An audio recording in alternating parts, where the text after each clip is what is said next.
राम राम कोडेस। आज के leet code contest का पहला सवाल। ठीक है। तो इस सवाल बहुत ही सिंपल है कि इस क्वेश्चन में क्या किया हुआ है कि आपको बताना है कि कोई भी दो सब एरे ऐसे एग्जिस्ट करते हैं of length exactly two such that उन दोनों का सम इक्वल होना चाहिए। ठीक है।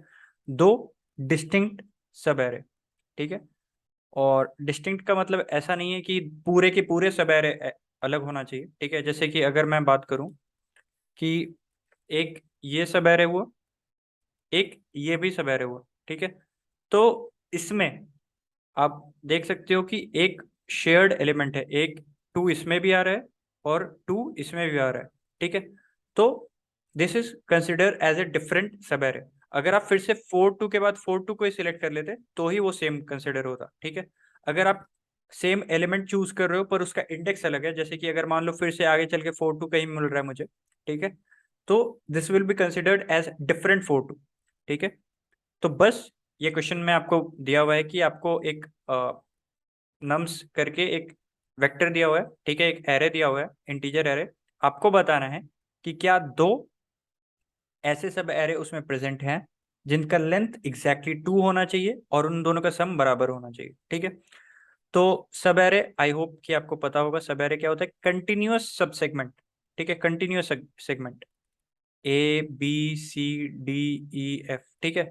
ये एक सब एरे है, ये एक सब एरे है, ये एक सब एरे है। ठीक है। ये भी एक सब एरे है। ठीक है। अगर डिसकंटिन्यूअस में ले लूं ए, देन सी, देन डी, ई। ठीक है।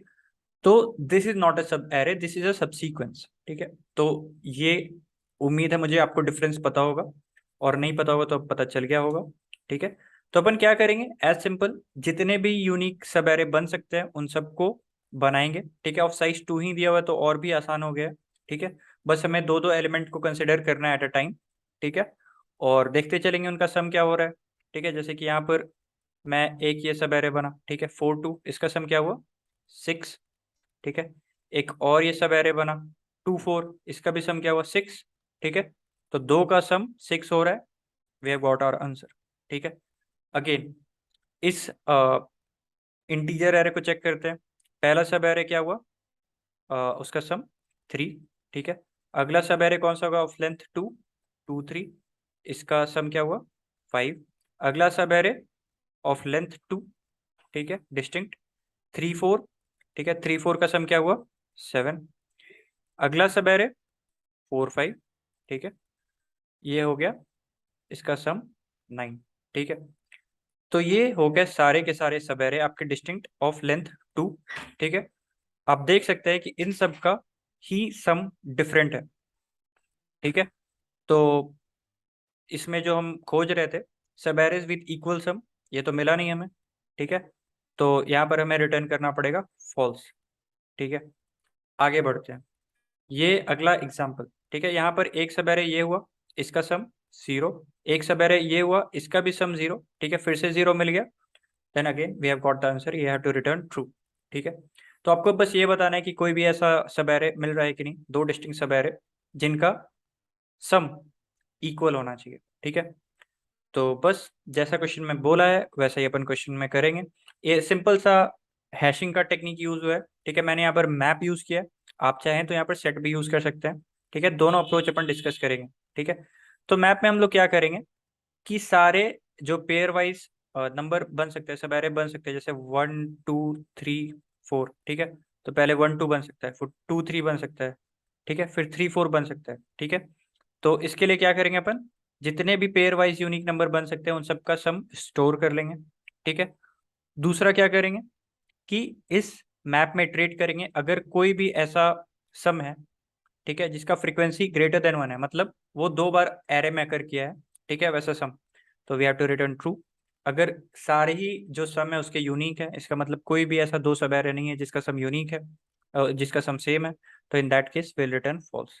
ठीक है। आप इसके जगह पे, मैप के जगह पे आप सेट भी इस्तेमाल कर सकते थे। आप क्या करते कि आप हर पेयर वाइज जो यूनिक सब एरे बन रहा है, ठीक है, उन सबको आप एक सेट में स्टोर करते जाओ। ठीक है। उन सबका सम को एक सेट में स्टोर करते जाओ। ठीक है। और क्या करो, फिर अगले बार जब भी आप इंसर्ट करने जाओगे, राइट, जब भी आप कोई नेक्स्ट पेयर वाइज डिस्टिंक्ट जो सब एरे है उनका सम जब आप स्टोर करने जाओगे इस सेट में, आप बस एक चीज ये चेक कर लेना कि क्या वो सम पहले से प्रेजेंट है क्या। ठीक है, आप ये मैप में भी चेक कर सकते हो, क्या वो सम पहले से प्रेजेंट है क्या। ठीक है, अगर सम यहाँ पर ऑलरेडी प्रेजेंट है then you have to return true from there only. ठीक है, यहाँ पर भी जो मैंने किया है फ्रीक्वेंसी का काउंट बढ़ाया है, अगर काउंट बढ़ाने से अगर इसका फ्रीक्वेंसी ग्रेटर देन 1 हो जा रहा है, ठीक है, तो मैं यहीं से रिटर्न ट्रू कर सकता हूँ, बेकार का ये करने का जरूरत नहीं है। ठीक है, तो आपके ऊपर है, अगर आपको हैशिंग आता है तो आप अपने मन मुताबिक जिस तरीके से इसको करना चाहें कर सकते हैं, that totally depends on you. ठीक है, तो अगर इसके बाद भी कोई डाउट है तो आप कमेंट सेक्शन पे आ सकते हैं या फिर आप जोड़ सकते हैं हमारे सोशल मीडिया पेजेस के हैंडल से। तो ये क्वेश्चन भी बहुत ज़्यादा टफ नहीं था, जो करने के लिए बोला था बस आपको वही करना है। ठीक है, यहाँ पर आपको एक नंबर दिया रहेगा n, आपको बताना है कि वो स्ट्रिक्टली पैलिंड्रोमिक नंबर है या नहीं। ठीक है, तो स्ट्रिक्टली पैलिंड्रोमिक होने का क्या पैरामीटर्स है। ठीक है, तो कोई भी एक नंबर दिया रहेगा n, ठीक है, आपको 2 से लेके n-2 बोथ इंक्लूसिव, ठीक है, यहाँ पर दिया हुआ है 2 से लेके n-2 तक बोथ इंक्लूसिव। ठीक है, बेस लेके आपको उस इंटीजर n को कन्वर्ट करना है। ठीक है, और उसका जो रिप्रेजेंटेशन होगा उस बेस के फॉर्म में, ठीक है, उसका जो स्ट्रिंग रिप्रेजेंटेशन होगा, अगर वो स्ट्रिंग रिप्रेजेंटेशन उसका पैलिंड्रोमिक है, ठीक है, सिर्फ 2 के लिए या सिर्फ n-2 के लिए या फिर किसी भी एरे गैरे के लिए नहीं, हर एक नंबर के लिए, जैसे 2 के लिए, देन 3 के लिए, देन ऐसे ले जाके मान लेते हैं n का वैल्यू अगर 100 है तो 98 तक के लिए। ठीक है, अगर हर बेस के लिए ये जो नंबर है उसका रिप्रेजेंटेशन पैलिंड्रोमिक है, ठीक है, then we can say that that number is strictly palindromic number. अगर ऐसा नहीं है then we will say that that number is not strictly palindromic number. ठीक है, तो अगर स्ट्रिक्टली पैलिंड्रोमिक है then you have to return true, else you have to return false. ठीक है, तो बस क्वेश्चन में जो चीज बोला है आपको बस वही कर देना है। ठीक है, अब अ, सबसे पहले बात करते हैं कि नंबर का आपका रेंज क्या दिया हुआ है। ठीक है, तो नंबर का रेंज आपका दिया हुआ है 10⁵। ठीक है, तो इसका मतलब आप n log n तक तो जा सकते हैं कॉम्प्लेक्सिटी लेके, उसमें कोई दिक्कत का बात नहीं है। ठीक है, तो यहाँ पर सबसे पहले बात करते हैं कॉम्प्लेक्सिटी आएगी क्या। मैं क्या करूंगा ना कि कोई भी एक नंबर लूंगा, ठीक है, उस नंबर का मैं बेस 2 से लेके n-2 तक सबका बेस से जो भी उसका रिप्रेजेंटेशन होगा उस रिप्रेजेंटेशन में उसको कन्वर्ट करूंगा, फिर उसको चेक करूंगा कि वो जो रिप्रेजेंटेशन है वो पैलिंड्रोमिक है या नहीं। ठीक है, तो अगर मैं बात करूं इसके कितने इस तरीके से रिप्रेजेंटेशन बनेंगे 2 से लेके n-2 तक। ठीक है, तो राउंड अबाउट n रिप्रेजेंटेशन बनेंगे उस नंबर के। ठीक है, n बेस तक में लेके मुझे करना पड़ेगा, मतलब 2 से लेके n-2 तक मुझे चेक करना है, तो ऑर्डर ऑफ n तक मुझे चेक करना है। ठीक है, और कोई भी एक नंबर है n, ठीक है, उसको मुझे कन्वर्ट करना है किसमें, बेस 2 लेके करना है मुझे कन्वर्ट उसको स्ट्रिंग में। तो इसका कॉम्प्लेक्सिटी क्या आने वाला है, इसका कॉम्प्लेक्सिटी आने वाला है log n बेस 2। ठीक है, तो ये आने वाला है इसका कॉम्प्लेक्सिटी। अब किसी के लिए log बेस 2 आने वाला है, log n बेस 2 आने वाला है, किसी के लिए log n बेस 3 आने वाला है, 4 आने वाला है। ठीक है, इसी तरीके से log n बेस n-2 तक जाएगा। ठीक है, तो राउंड अबाउट ये कह सकते हैं कि ये log n बेस 2 तक ही अपन कंसिडर कर लें अप्रोक्सीमेट, क्योंकि जैसे जैसे अपन आगे बढ़ते जाएंगे जो वैल्यूज होंगे वो नेग्लिजिबल होते जाएंगे। ठीक है, बस ये टाइम कॉम्प्लेक्सिटी आ रहा है। ठीक है, अगर अपन जाके हर एक बेस के लिए चेक कर रहे हैं तो ये टाइम कॉम्प्लेक्सिटी आ रहा है। ठीक है, तो बस ये तो well within our range है, तो हम लोग बस यही करेंगे, हर एक बेस को जाके उसका एक बाइनरी, सॉरी बाइनरी बोल रहा हूँ, जो भी बेस है उसका स्ट्रिंग रिप्रेजेंटेशन निकालेंगे और फिर चेक करेंगे वो स्ट्रिंग रिप्रेजेंटेशन पैलिंड्रोमिक है या नहीं। अगर पैलिंड्रोमिक नहीं है तो अपन सीधा सीधा उधर से फॉल्स रिटर्न कर देंगे, और अगर 2 से लेके n-2 तक मुझे हर एक बेस में वो स्ट्रिक्टली पैलिंड्रोमिक मिल गया, ठीक है, then we will say that this number is strictly palindromic. ठीक है, तो ये कैसे करेंगे एक बार अपन देख लेते हैं एक सिंपल एग्जाम्पल से। ठीक है, यहाँ पर 9 दिया हुआ है, तो 9 का अगर मैं बाइनरी रिप्रेजेंटेशन करूँ मतलब बेस 2 के साथ, तो ये क्या हो जाएगा, 2 से डिवाइड करना है। मतलब मुझे उम्मीद है आप सबको बाइनरी रिप्रेजेंटेशन और जो फर्दर बेस वाले रिप्रेजेंटेशन है वो सब आपने पढ़ा होगा फर्स्ट या सेकेंड ईयर में, तो याद होगा आपको। तो इसको करते कैसे होगा ये 2, ठीक है, तो डिवाइड करने पे आएगा 4, ठीक है, और यहाँ पर रिमाइंडर आ गया 1। देन अगेन 2 से डिवाइड किया हमने, तो क्या रिमाइंडर आया 0, और क्वोशिएंट क्या है 2। देन अगेन 2 से हमने डिवाइड किया, तो रिमाइंडर क्या है 0, और क्वोशिएंट क्या है 1, ठीक है। देन अगेन हमने 2 से डिवाइड किया, तो रिमाइंडर क्या आया, रिमाइंडर क्या है 1, और क्वोशिएंट क्या है 0, ठीक है। तो यहाँ से अपना खेल समाप्त। ये हो गया अपना बाइनरी रिप्रेजेंटेशन। तो अगर अपन देखें इसको, तो ये तो एक स्ट्रिक्टली पैलिंड्रोमिक है, ठीक है, ये तो एक पैलिंड्रोमिक नंबर है, ठीक है। फिर बेस 3 के लिए अपन चेक करेंगे, तो 9, ठीक है, पहले 3 से डिवाइड करेंगे, जैसे 2 के लिए हमने किया वैसे ही 3 के लिए भी करेंगे। तो 3 से अपन ने डिवाइड किया, तो यहाँ पर 3 आया, ठीक है। रिमाइंडर क्या आया 0, ठीक है। अगेन मैं जब 3 से डिवाइड करूंगा, तो ये क्या आएगा 1 आएगा, रिमाइंडर क्या आएगा 0 आएगा, ठीक है। अब अगेन जब मैं इसको 3 से डिवाइड करूंगा, क्वोशिएंट आएगा 0, रिमाइंडर आएगा 1, ठीक है। बहुत लोग बोल रहे होंगे ये तो उल्टा होता है, ठीक है, 1 0 0 होगा, ठीक है। अपन पैलिंड्रोम चेक कर रहे हैं, तो उल्टा सीधा एक समान, उल्टा लिखो या सीधा लिखो, अगर बराबर नहीं हो पा रहा है तो वो पैलिंड्रोम है ही नहीं, ठीक है। तो बस यहाँ पर आपको मिल गया एक पॉइंट ऑफ डिफरेंस कि बेस 3 पे तो ये स्ट्रिक्टली पैलिंड्रोमिक नहीं बन रहा है, then you have to return false, ठीक है। जब भी आपको एक भी पॉइंट ऑफ डिफरेंस मिल जाए, you have to return false from there, ठीक है। तो ऐसे ही हर एक नंबर के लिए 2 से लेके n-2 तक अपन चेक करेंगे, अगर सबके लिए सेटिस्फाई कर जा रहा है देन वेल एंड गुड, नहीं तो जहां पर भी डिफरेंस आया वहीं पर सीधा रिटर्न फॉल्स, ठीक है। तो जैसे क्वेश्चन में बोला गया था वैसे ही बिल्कुल मैंने कोड लिखा है, ठीक है। यहाँ पर 2 से लेके n-2 तक मैंने लूप चला दिया। अब मैं क्या करूंगा, एक नंबर में स्टोर कर लिया n को, ठीक है, क्योंकि ये नंबर आगे पीछे अपन मैनिपुलेट करने वाले हैं, and we do not want our this number to get changed, ठीक है। और ये REP से जो स्ट्रिंग है उसमें मैं इसका रिप्रेजेंटेशन उस बेस के फॉर्म में करने वाला हूँ, ठीक है। तो REP, ठीक है, उसमें क्या कॉन्केटिनेट करेंगे nn mod i, ठीक है, बेस i है अभी, और वो नंबर बन जाएगा nn/i, ठीक है, बेस i अगेन, ठीक है। और उसके बाद फिर चेक करेंगे कि क्या वो जो स्ट्रिंग बन गया है अपना वो पैलिंड्रोम है या नहीं। अगर पैलिंड्रोम है, ठीक है, तो ठीक है, अगर पैलिंड्रोम नहीं है तो यहीं से फॉल्स रिटर्न करके खत्म कहानी। अगर पैलिंड्रोम है तो फिर अगले बेस के लिए चेक करेंगे, ठीक है। और ये पैलिंड्रोम वाला फंक्शन तो आई होप कि सबसे पहला कोड आपने जो लिखा होगा ये वही पैलिंड्रोम चेक करने वाला ही होगा, i is less than j, ठीक है। और अगर कहीं पर भी पॉइंट ऑफ डिफरेंस आ जाता है आई और जे में, देन इट रिटर्न फॉल्स, और i plus plus J minus minus, ठीक है। That's it.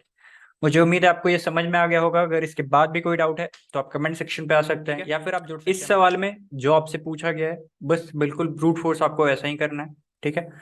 तो इस क्वेश्चन में पूछा गया है, सबसे पहले उसको डिस्कशन कर लेता है, ठीक है। तो यहाँ पर आपको एक मैट्रिक्स दिया हुआ है m×n का, ठीक है, बाइनरी मैट्रिक्स है, मतलब उसमें सिर्फ और सिर्फ या तो 0 होगा या 1 होगा, ठीक है। अब आपको क्या करना है, एक और आपको इंटीजर वैल्यू दिया रहेगा कॉल, ठीक है। कॉल रिप्रेजेंट की कितने कॉलम को आपको सिलेक्ट करना है, ठीक है। कॉलम ये जो वर्टिकल सेल्स हो गए, ठीक है, इनको अपन कॉलम बोलते हैं। अब आपको क्या करना है कि आपको ये जो कॉल्स दिए हुए हैं उतने नंबर ऑफ कॉलम्स आपको चूज करना है, ठीक है। और आपको बताना है कि कितने सेल कवर्ड हो चुके हैं, ठीक है, कितने जो रो हैं वो कवर्ड हो चुके हैं, ठीक है। कवर्ड का क्या डेफिनेशन है, a row is covered by set of columns if each cell in the row that has value 1 also lies in one of the column that is the chosen, ठीक है।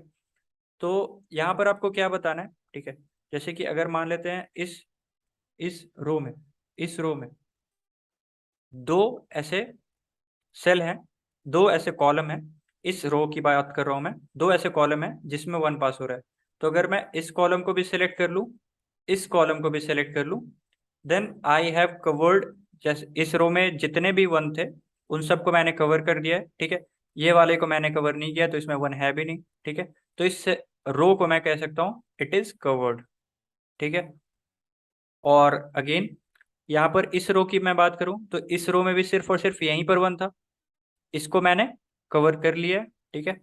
तो it this row is also covered, ठीक है। यहाँ पर और तो कोई 1 ही नहीं है, एक जो 1 था उसको भी मैंने कवर कर दिया है। इस रो में कोई भी 1 नहीं है, ठीक है, तो ये ऑलरेडी कवर्ड है। ठीक है, ये भी ऑलरेडी कवर्ड है। तो आपको क्या करना है, आपको बताना है कि कितने मैक्सिमम रो को आप कवर कर सकते हो बाय यूजिंग एट मैक्स। ठीक है, ये कॉलम नंबर ऑफ कॉल्स। ठीक है, तो बस जितना सिंपल इन्होंने बोला है उतना सिंपल अपन करेंगे। ठीक है, एक बार आपको कंस्ट्रेंट्स देख के हिंट मिलना चाहिए था। यहाँ पर कंस्ट्रेंट का वैल्यू है एम और एन का वैल्यू, जो कि मतलब number of rows and number of columns, that is going to be in the range of 1 to 12 only. ठीक है, और जो कॉलम्स है मतलब कॉल्स जो आप सिलेक्ट करने वाले हो, उसका भी रेंज एन तक ही होने वाला है। ठीक है, तो इसका मतलब कि एक रो में मैं डालूं या ना डालूं, इस रो में मैं डालूं या ना डालूं, डालूं या ना डालूं, एट मैक्स मेरे पास 12 चॉइसेस होंगे। ठीक है, 2 to the power 12। ठीक है, ये well within our range है, 4096 होता है ये। ठीक है, और उसके बाद फिर मैं हर जो भी परमुटेशन के बाद मेरा एक मैट्रिक्स बन के आएगा, उस मैट्रिक्स को अगर मैं चेक करूं, ठीक है, तो उसके लिए मुझे कितना लगेगा, एन क्रॉस एम, जो कि एट मैक्स जा सकता है 12 × 12, ये हो सकता है 144। ठीक है, it is well within our time frame. ठीक है, टाइम लिमिट एक्सीडेड से बहुत पहले ये। ठीक है, तो अपन सीधा सीधा अगर ब्रूट फोर्स से भी जाते हैं तो आराम से हो जाएगा। ठीक है, ब्रूट फोर्स मतलब बैक ट्रैकिंग। तो अगर आपको बैक ट्रैकिंग वगैरह में दिक्कत है तो आप हमारे बैक ट्रैकिंग और रिकर्शन वाले प्लेलिस्ट को फॉलो कर सकते हैं। उसके बाद ये क्वेश्चन बहुत सिंपल लगेगा। रिकर्शन और back tracking, these are one of the easiest thing. ठीक है, यहाँ पर जो आपको बोला रहता है वही आपको करना रहता है। ठीक है, तो बस अपन क्या करेंगे, सिंपल सिंपल चॉइसेस अपन इधर सीधा सीधा डिस्कस करते हैं। यहाँ पर मैं क्या किया, मैं इस रो पे आया, सॉरी इस कॉलम पे आया। ठीक है, अभी तक मैंने एक भी कॉलम सेलेक्ट नहीं किया है, मैं अभी शुरुआत कर रहा हूँ, बेस यहाँ पर 0 से मैं शुरुआत कर रहा हूँ। ठीक है, यहाँ पर मैं आया, यहाँ पर मैं आया, मैंने चॉइस किया कि मैं इस कॉलम को सिलेक्ट कर रहा हूँ। ठीक है, तो इस कॉलम को सिलेक्ट कर लिया मैंने। ठीक है, अब मेरे पास दो कॉलम सिलेक्ट करने का ऑप्शन था, अब मेरे पास एक कॉलम सिलेक्ट करने का ऑप्शन है। ठीक है, अब मैं इस रो पे आया, सॉरी इस कॉलम पे आया, अब मैंने इस कॉलम को भी सिलेक्ट कर लिया। ठीक है, इस कॉलम को भी सिलेक्ट कर लिया। ठीक है, अब मेरे पास 0 कॉलम सेलेक्ट करने की कैपेसिटी है। अब मैं यहाँ पर गया। ठीक है, अब मैं जैसे ही यहाँ पर गया, ठीक है, मैंने देखा कि अब मेरा कॉलम सेलेक्ट करने का तो कैपेसिटी 0 हो चुका है। ठीक है, तो इसका मतलब क्या है कि जितना भी मैं चेंज कर सकता था मैं चेंज कर चुका हूँ। ठीक है, और जो भी मैंने कॉलम को सिलेक्ट किया, राइट, मैं उन सभी कॉलम के जितने भी वंस हैं उनको 0 कर दूंगा। ठीक है, 0 कर देने से क्या फायदा हुआ कि जब भी मैं काउंट करूंगा ना कवर्ड, ठीक है, तो कवर्ड में क्या काउंट करूंगा कि कितने सारे वंस कवर्ड है। ठीक है, जितने भी वंस कवर्ड है उन सबको मैं 0 कर देता हूँ। ठीक है, एक बार किस तरीके से होगा मैं आपको ये एग्जाम्पल वाले से बताता हूँ। जैसे एग्जाम्पल वाले में हमने इन दोनों रो को सिलेक्ट किया था, राइट, तो इसको मैं 0 कर देता हूँ, इसको मैं 0 कर देता हूँ, इसको इसको इसको 0 कर देता हूँ। ठीक है, अब कितने ऐसे रो हैं जो कि सिर्फ और सिर्फ 0 है। ठीक है, एक ये रो है ऐसा जिसमें सब 0 है, इसमें भी सब 0 है, इसमें भी सब 0 है। ठीक है, तो इसका मतलब 3 रो ऐसा है जो कि हमारा कवर्ड है। ठीक है, तो बस यही चीज मैं करूंगा, जो भी कॉलम को मैं सिलेक्ट करूंगा उसमें जितने भी नंबर होंगे उन सबको मैं 0 कर दूंगा। ठीक है, 0 है तो वेल एंड गुड, अगर 1 है तो उसको भी मैं 0 कर दूंगा। ठीक है, तो खत्म हो गया, मेरा जितना भी सिलेक्ट करने की कैपेसिटी था वो एग्जॉस्ट हो चुका है। ठीक है, अब मैं क्या करूंगा, काउंट करूंगा कि अभी तक मेरे पास कितने कवर्ड रोज हैं। तो एक ये कवर्ड रो है और तो कोई कवर्ड रो है ही नहीं। ठीक है, खत्म कहानी, बैक ट्रैक करेंगे यहाँ से। ठीक है, यहाँ पर लास्ट टाइम पे हमने क्या किया था, इसको सिलेक्ट किया था, अब हम क्या करेंगे, इसको सिलेक्ट नहीं करेंगे, आगे चले जाएंगे। तो अभी हमने यहाँ पर सिलेक्ट कर दिया था तो हमारा जो काउंट है सिलेक्ट करने का वो कट गया था। अभी अब हमारे पास एक और चांस है कॉलम सिलेक्ट करने का। अब मैं इसको सिलेक्ट कर लेता हूँ, इसके सभी कॉलम में जितने भी एलिमेंट है उनको 0 कर देता हूँ। ठीक है, अब मैं यहाँ पर चेक करता हूँ कि कितने सारे ऐसे रोज हैं जो कि कवर्ड है। एक ये कवर्ड है, ठीक है, एक ये कवर्ड है, और एक ये कवर्ड है। तो ये 3 रोज हैं जो कि कवर्ड है। ठीक है, तो बस यही सिंपल सा बात है। अगर मेरे पास, मैं किस तरीके से चॉइस मैं सेलेक्ट करूंगा, अगर मेरे पास कॉलम है, कॉलम सेलेक्ट करने की कैपेसिटी है, तो मैं क्या कर सकता हूँ, कॉलम सेलेक्ट कर सकता हूँ या फिर सेलेक्ट नहीं कर सकता हूँ। अगर मेरी कॉलम सेलेक्ट करने की कैपेसिटी 0 हो चुकी है, या फिर मैं काइंड ऑफ मैट्रिक्स के एंड पे जा चुका हूँ। ठीक है, इधर कॉलम सेलेक्ट करने की कैपेसिटी खत्म हो चुकी है या फिर मैं मैट्रिक्स के एंड पे जा चुका हूँ। ठीक है, वॉट एवर द इटरेटर वो मैट्रिक्स के एंड पे पहुंच चुका है, ठीक है। तो यहाँ से मुझे क्या करना है, मुझे यहाँ से चेक करना है कि यहाँ तक का मैंने कितना रो कवर किया है, ठीक है। और उसको एक kind of global variable answer बना सकते हैं। चेक कर लेंगे कि उन दोनों में जो भी मैक्सिमम होगा उसको आंसर में स्टोर करेंगे, ठीक है। और बाकी अगर कॉलम का वैल्यू एग्जिस्ट कर रहा है, अगर अपना जो अपन जिस कॉलम पे खड़े हैं उसको अपन सेलेक्ट करने की कैपेसिटी है और वो एक वैलिड कॉलम है, मतलब वो अभी भी मैट्रिक्स के पार नहीं गया है, तो दो चॉइसेस हैं, या तो सेलेक्ट करो या तो नहीं सेलेक्ट करो, ठीक है। इस तरीके से अपन आगे बढ़ते जाएंगे और जिस तरीके से बात किया है इस क्वेश्चन में उसी तरीके से अपन करते चलेंगे।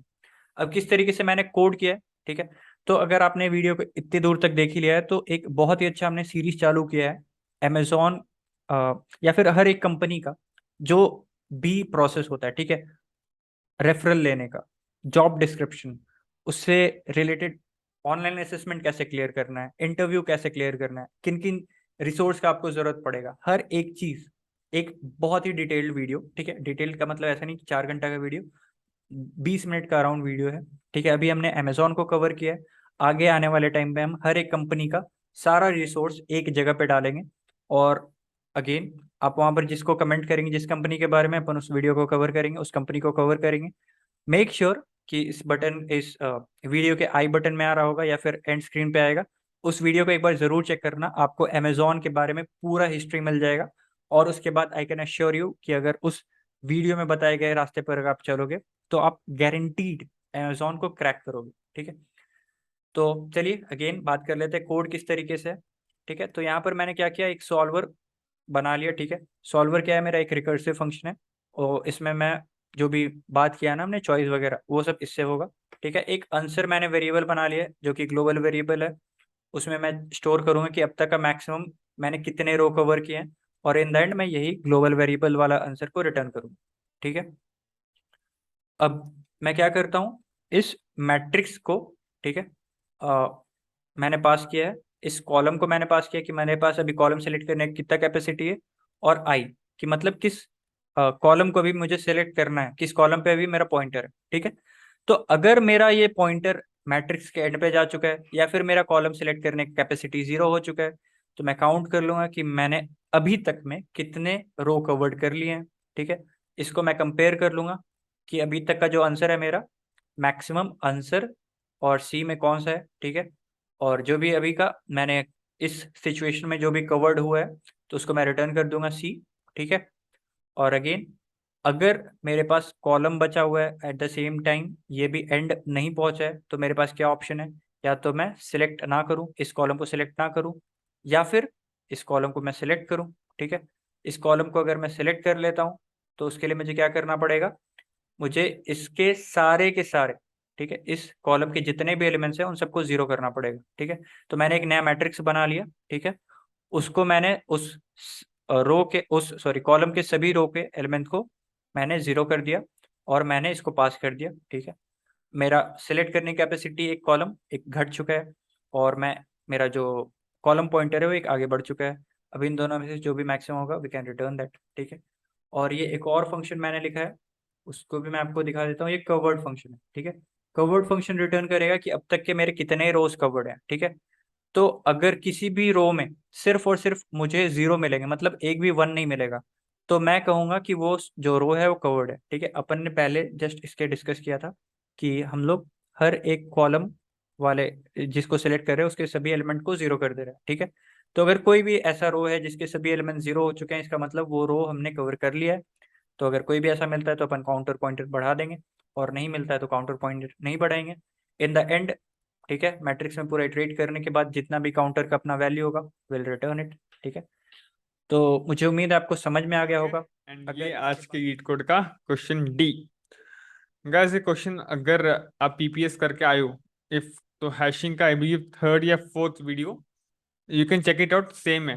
लाइक ये बहुत ही स्टैंडर्ड और इस टाइप का अच्छा सा क्वेश्चन है, बट इसमें बहुत ज़्यादा मॉडिफिकेशन चाहिए अपने को। मतलब वही बात है कि आपको बेसिक कंसेप्ट आता है, उसी का एडवांस वर्जन है बस, पर कंसेप्ट वही यूज हो रहा है ये देखे, ठीक है।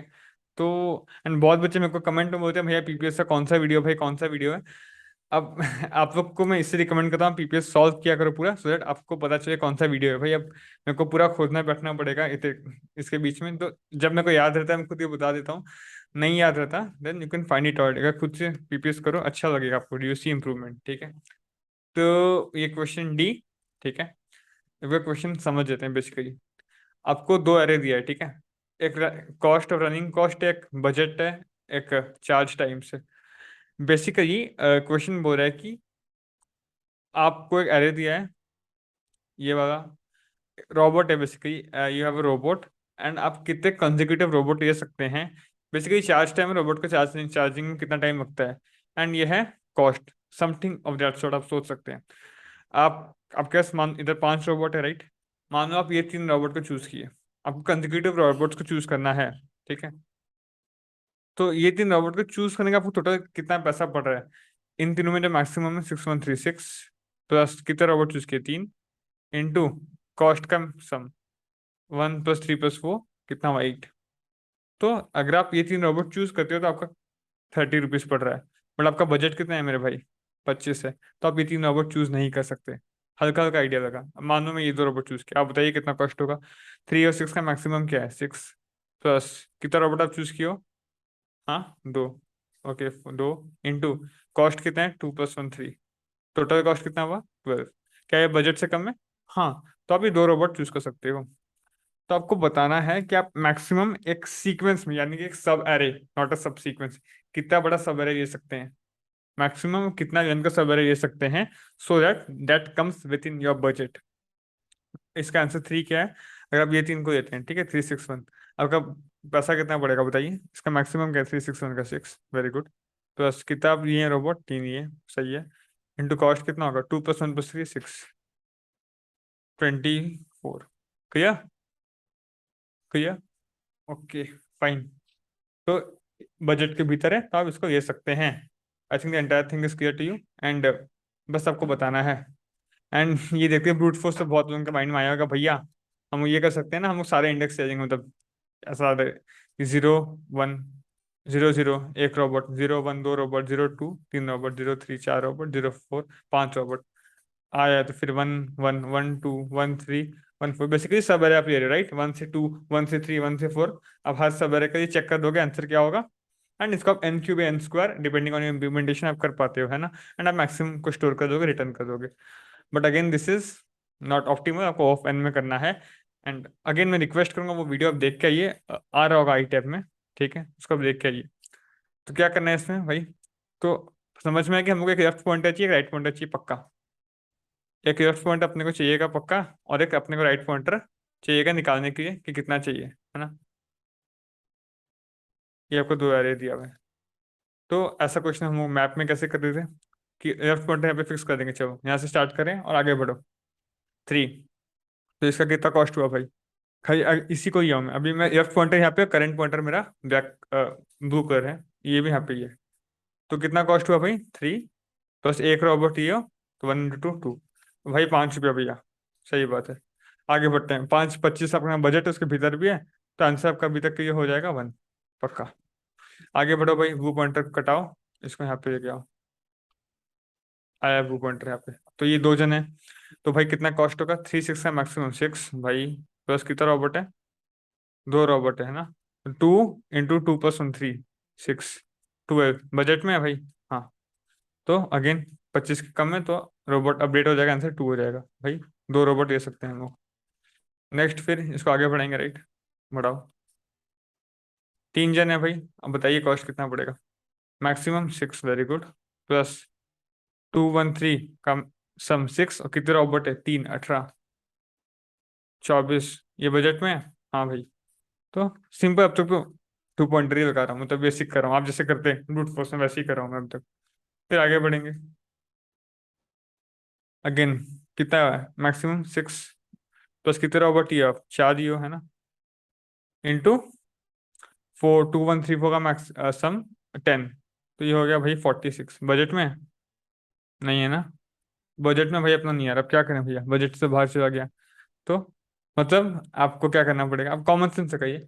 तो आप इसको लेफ्ट में रख के इससे आगे नहीं जा सकते, क्योंकि इधर तक ये अगर बजट में नहीं आ रहा, तो इसके अगर आगे जाओगे तो इससे बड़ा ही नंबर आएगा, क्योंकि मैक्सिमम तो हमेशा वही रहेगा, ये पार्ट तो। और ये तो हमेशा बढ़ेगा, ये भी हमेशा बढ़ेगा, क्योंकि सब नेगेटिव कभी नहीं हो रहा, हमेशा सारे नंबर पॉजिटिव है। तो इसके ये और आगे आप नहीं बढ़ सकते। इसका काम खत्म हो गया। ब्रूट फोर्स में आप क्या करते हैं, आप इसके कॉरस्पॉन्डिंग सारे आंसर चेक करते हैं। अब इससे कॉरस्पॉन्डिंग इसके आगे आंसर आ ही नहीं सकता, तो आगे बढ़ के फायदा नहीं। तो आप ब्रूट फोर्स में क्या करते हैं, ब्रूट फोर्स में आप इसको हटाते हैं, भाई भाग, निकल जा भाई तू। और आप स्टार्ट करते कहाँ से, यहाँ से, यहाँ से स्टार्ट करते हैं, और ब्लू को, ब्लू पॉइंटर भी हम यहाँ से स्टार्ट करते हैं ना। बट आप कॉमन सेंस लगाइए, अगर यहाँ तक का आंसर अगर यहाँ तक का आंसर पॉसिबल था, ठीक है, तो क्या यहाँ तक आंसर पॉसिबल नहीं होगा? क्यों नहीं होगा, होगा ही, होना ही चाहिए। वो वीडियो में मैं यही समझाया था, बस खत्म। तो आप क्या करोगे भाई, तो वहीं से कंटिन्यू करोगे, क्योंकि अगर ये आंसर पॉसिबल है, मैं मानता हूँ यद्यपि, पर इसका आंसर थ्री से तो अच्छा नहीं आ सकता ना। आपका मैं बेस्ट आंसर अब तक थ्री आ चुका है, तो ये सब का आंसर क्या होगा भाई? अब ऐसे सोचिए ना, अब तक आपका आंसर थ्री है, ठीक है। अब आप लेफ्ट पॉइंटर को आगे बढ़ाते हो, इधर रख भी दिए। अब राइट पॉइंटर को अगर आप पीछे लेके जाओगे, कुछ मतलब नहीं है, क्यों मतलब क्या है लेके जाने का, क्योंकि आंसर तो थ्री से बड़ा कभी आ नहीं सकता। अगर ब्लू पॉइंटर को यहाँ पे रख दिए, यहाँ रख दिए, कोई मतलब है? अभी आंसर टू आएगा, पॉसिबल हो तब भी आंसर टू ही आएगा। हो सकता है पॉसिबल ही ना हो, that's the case, but possible होने से भी आंसर टू ही आएगा। इधर रख दोगे तो पॉसिबल होगा तो भी आंसर वन ही आएगा। तो थ्री से बड़ा आंसर तो एनीवेज आ ही नहीं सकता। तो आपको आंसर को बेस्ट करना है ना, थोड़ी ना आपको हर स्टेप का आंसर निकालना है।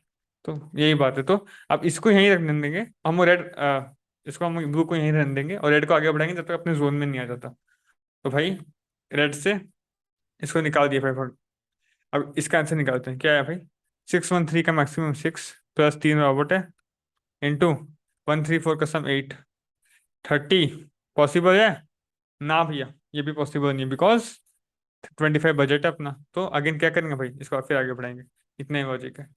क्या हो गया, ये भी गायब हो गया। तो 13 का मैक्सिमम 3 भाई, प्लस 347 इंटू 2 14, 17 बजट में है? हाँ भाई बजट में आ गया, तो इसको आगे बढ़ाएंगे, इसको आगे बढ़ाएंगे भाई। चलो चलो दीजिए, इसको आगे बढ़ाएंगे। अब 134 का मैक्सिमम क्या है, 4, प्लस कितने लोग हैं, 3 लोग हैं भाई, और सम क्या है, 12, 36, 40। आगे नॉट पॉसिबल। देन फिर क्या होगा भाई, फिर से रेड वाला अपना आगे बढ़ेगा, इधर आएगा। इसका आंसर आप निकालो, निकालोगे obviously in the code, but answer update नहीं होगा, क्योंकि थ्री आंसर है। फिर ये अगर पॉसिबल क्या होगा, देखिए 5, 7 टू 14, 5, 19, ये पॉसिबल है। अब ये और आगे बढ़ेगा वो वाला। अब बट कुछ है ही नहीं, तो खत्म, कहानी खत्म। तो आपका आंसर थ्री रिटर्न हो जाएगा। बस बेसिकली टू पॉइंटर अप्रोच है, इसको आप अपने वे में लिखिए, मैं आपको रिकमेंड करूंगा। अप्रोच इतना ही कि भाई एरे रहेगा, हम एक को सेट करके आगे बढ़ते रहेंगे, जितना आगे बढ़ सकते हैं वहां तक बढ़ जाएंगे, वो आंसर अपडेट कर देंगे। अब जब लेफ्ट को आगे बढ़ाएंगे, राइट को पीछे नहीं करेंगे, बिकॉज हम लोग को पता है आंसर उससे बेटर आंसर चाहिए, तो राइट को और आगे जाना पड़ेगा। तो फिर वही, अगर फिजिबल है तो राइट को आगे बढ़ाएंगे, अगर फिजिबल नहीं है तो लेफ्ट को आगे बढ़ाएंगे, ऐसे हम लोग चलते रहेंगे। ये अप्रोच है भाई। एंड ये क्वेश्चन बहुत ही कॉमन है, कॉमन तो नहीं, ऐसा अप्रोच बहुत बार ओटी में पूछा जाता है, यद्यपि थोड़ा ये टफ था। अच्छा करेंगे कैसे भैया, आप तो बता दिए, बट करेंगे कैसे इसको? एक तो आपको हमेशा मैक्सिमम चाहिए, राइट? अभी आप जिस सब एरे में मैक्सिमम क्या है, इसके लिए you can use multi set, है ना? मतलब आपका लेफ्ट में यहाँ पे है, तो मल्टी सेट में 3 है, 6, 1 3 यहाँ तक का मान लो। अब फिर यहाँ पे आप इसको निकाल रहे हो, तो मल्टी सेट से आप 3 को रेस कर दोगे। मल्टी सेट क्यों है, क्योंकि 3 दो 2 था भाई, तो अगर सेट दोगे तो एक ही रेस होगा, 3 को रेस कर दोगे, दैट्स इट। जब इंप्लीमेंटेशन में दिखाऊंगा आपको बेटर समझ में आएगा। मैक्सिमम के you can have a multi set, and for a sum you can have a prefix array. Prefix array कैसे रखेंगे भैया? आपको यहाँ तक का सम निकालना है, यहाँ से यहाँ तक का, क्या करोगे भाई? यहाँ तक का प्रीफिक्स अरे, यहाँ तक का प्रीफिक्स अरे माइनस उसका जस्ट प्रीवियस का, ये आपको आता है। तो आपको एक पॉइंट ऑफ टाइम पे दो ही चाहिए, सम चाहिए और वहाँ का मैक्सिमम चाहिए, मैक्सिमम के मल्टी सेट और सम के प्रीफिक्स अरे। ओ वन में काम होगा, इसमें लॉग इन वही लगेगा, तो एन लॉग इन में आपका पूरा क्वेश्चन सॉल्व हो गया। I believe this is clear to you, right? अगर समझ में आया तो चलिए एक बार कोड पे चलते हैं, बट इसका स्टाइल ऑफ कोडिंग आपका अलग हो सकता है, बिकॉज टू पॉइंटर ही है, आप जैसे भी कोड करिए। देखिए मेरा स्टाइल ऑफ कोडिंग तो देख लीजिए, और पीपीएस में भी मैं इसी स्टाइल में कोड किया था भाई। मल्टीसेट यही है, मैक्सिमम का ये है, और ये है एक प्रीफिक्स एरे बनाया, प्रीफिक्स एरे बेसिकली बना दिया बस। और लेफ्ट पॉइंटर जीरो पे रखा, और आंसर करेंटली जीरो है। आई है हमारा राइट पॉइंटर, आगे बढ़ाऊँ। अब अभी जिस पे हूँ मैं, जैसे बताया था अभी मैं इस पे हूँ, तो इसको स्टोर कर दिया मैं अपना मल्टीसेट में। अब करंट आंसर निकालूंगा, कैसे निकालूंगा भाई? अब तक का जो मैक्सिमम है, और मल्टीसेट से मैक्सिमम कैसे स्टार्ट करते हैं, सेट सारा असेंडिंग ऑर्डर में स्टोर होता है, तो राइट से बिगनिंग है जो, आर बिगिन, मतलब राइट से बिगनिंग, वो हमारा मैक्सिमम एलिमेंट है। प्लस कितना रॉबर्ट है, I minus L plus one, into ये तो लॉन्ग लॉन्ग किया ही हूँ मैं, and this is the difference, मतलब प्रीफिक्स एरे। अगर आप यहाँ तक का समझिए, आपको क्या होगा, दिस माइनस प्रीवियस, प्रीवियस में कुछ है नहीं तो इससे मैं लगा दिया। अगर आपका लेफ्ट वाला जीरो है तो प्रीवियस में कुछ होगा नहीं, तो आप जीरो ही माइनस करो, नहीं तो अगर आपका लेफ्ट पॉइंटर यहाँ पे है प्रीवियस में ये होगा, एल माइनस में माइनस करो। ये वही बात है भाई, तो वहां तक का प्रीफिक्स सही है, करंट आंसर निकाल दिया। अब करंट आंसर का मैं बजट जितना अलॉटेड उससे छोटा है तो सही बात है भाई, तो आंसर को अपडेट कर सकते हैं हम लोग आई माइनस एल प्लस वन। इतना रॉबर्ट्स अभी किया और पहले का आंसर ये था। और अगर नहीं है भाई, बड़ा हो जा रहा है, तो हम लोग को लेफ्ट को आगे करना पड़ेगा। लेफ्ट को आगे करेंगे, कब तक करेंगे? देखिए, लेफ्ट को आगे करना है मतलब क्या है भाई, अभी लेफ्ट आपका इधर था मान लो, इसको आप आगे करोगे मतलब इसको निकालोगे मल्टी सेट से, बिकॉज ये जरूरत नहीं है। मल्टी सेट इरेज करोगे, लेफ्ट को आगे कर दोगे, और अभी आप, और बाई चांस अगर लेफ्ट मान लो आपका आई यहाँ पे है और लेफ्ट वाला इससे आगे बढ़ गया, ऐसा हो गया तो पॉसिबल नहीं, लेफ्ट राइट से आगे जा ही नहीं सकते, तो ब्रेक करोगे। नहीं हुआ ऐसा तो नहीं हुआ मतलब आपका लेफ्ट ऐसे है, राइट इधर है, तो अभी आप नया आंसर निकालोगे भाई। अभी करंट आंसर क्या है? अभी करंट आंसर निकाल दोगे भाई। अब बाई चांस ये भी बजट से बड़ा है तो फिर आपको लेफ्ट को और आगे करना पड़ेगा, बताया था। जब तक छोटा है तब तक राइट को आगे करोगे, जब तक बड़ा है तब तक लेफ्ट को आगे करोगे। तो ये बड़ा है तो अगेन लेफ्ट को आगे करते रहोगे, अगर छोटा है तो ब्रेकआउट कर दोगे एंड फिर राइट को आगे करोगे। इसको आप वाई रूप से ऊपर लिख सकते हैं, कैसे भी लिख सकते हैं, मैं ऐसे लिखने को प्रेफर किया। जब तक छोटा है तब तक लेफ्ट को आगे किया, बड़ा है तो राइट को आगे किया, मैंने रिटर्न कर दिया आंसर। अब ये भी आपको समझ में आ गया होगा। अगर अगर आपको टफ लगा तो it's totally fine, but I recommend you, अगर ये टफ लग रहा है you can follow the PPS guys, बहुत ही राइट शीट है। खुद से तारीफ कर रहा हूँ बट हाँ, लोगों का फायदा हो रहा है इससे मैं आपको बोल रहा हूँ, you can also take the advantage. ठीक है, अभी इंटर्नशिप सीजन पीक पे चल रहा है, प्लेसमेंट सीजन पीक पे चल रहा है, अभी नहीं तो फिर कभी नहीं कर पाओगे, अभी शुरू करो। ठीक है, तो I think this question is clear to you. And guys, recently एक चैनल पे वीडियो आया था अमेजन के बारे में, सब कुछ अमेजन में कैसे एंट्री करना है, क्या पढ़ना है, कहाँ से पढ़ना है, एवरीथिंग, इंटरव्यू में क्या पूछते हैं, आपको क्या क्या चीज़ स्ट्रॉन्ग करना पड़ेगा, रेज्यूमे कैसे सॉर्ट, सब चीज़ उस वीडियो में था अबाउट अमेजन। तो you can go and watch that video and you can also suggest आप कौन से कंपनी का पोस्टमार्टम करना चाहते हैं in terms of getting a job opportunity. ठीक है, तो या सक्सेस बोल गया मैं, ध्यान रखिए, मिलते हैं अगले वीडियो में। जय हिंद।